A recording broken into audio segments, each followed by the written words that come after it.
Inararo ng isang truck ang ilang sasakyan sa bahagi ng Batasan San Mateo Road. Yan ang ulat ni Benji Durango.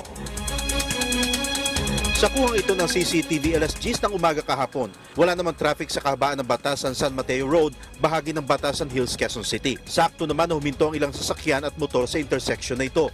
Maya-maya pa, makikita sa bandang itaas ng palusong na kalsada, biglang sumulpot ang container truck na ito na matuli ng takbo.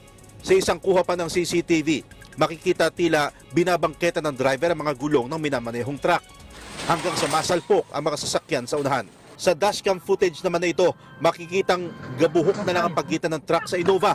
Swerte man siyang hindi nasa pool, minalas namang maararo ang tatlo pang sasakyan, damay ang tatlong motorsiklo. Si Pernito Opril ang tanod na duty sa lugar ng maganapang aksidente. Actually, yung nakita ko kahapon, yung umaano na lang, tumutunog na lang siya na pababa, na tumalansik na lang yung sasakyan na nagkarambulan, tapos dumiretso siya. Kaya ako, hinabol ko na rin siya.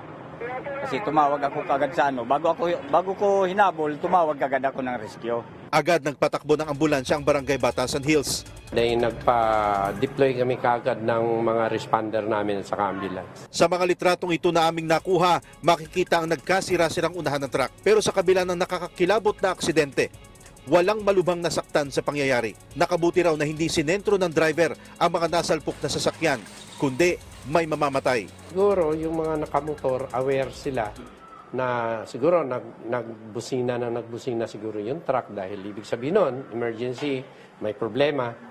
Nagtalunan na lang yung mga nagmamaneo ng single motor. Kaya yun ang naging resulta. So siguro dahil aware sila, naging na rin sila. Kumbaga, handa na rin na kapag ganyan, talon ka na lang. Marami nang naitalang aksidente sa lugar na ito dahil sa pababang kalsada. Kaya bilin ng mga otoridad, mag-iingat. Mag-iingat, no? Magiging vigilant na lang sila. Na kapag may mga dumadaan, malalaking truck, huwag na silang magpatiuna doon sa unahan. Paunahin na nila para safe sila. Benji Durango, para sa Pambansang TV sa Bagong Pilipinas.